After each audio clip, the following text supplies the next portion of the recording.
Mga idol, maayong gabi anay nagpahilot na to mga idol, si Ma'am Les tungod sa kasakit sa iyahang duha ka abaga mga idol.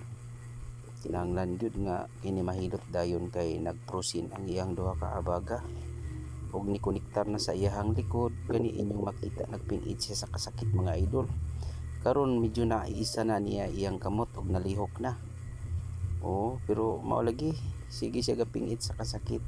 So ato gihapon gikuan gihilot pati ang spinal cord mga idol kay medyo na-disalign, pati ang iyahang likod ug inyong matagad mga idol.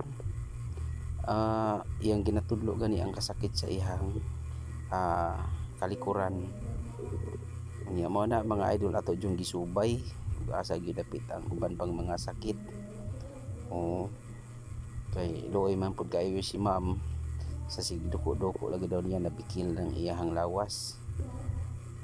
Mga idol, pati ang iyang ulo sus naapektado na gani so ato gihapon gihilot na ug karon ipahiyom na jud si Ma'am mga idol, timaan nga naag-alipyo na.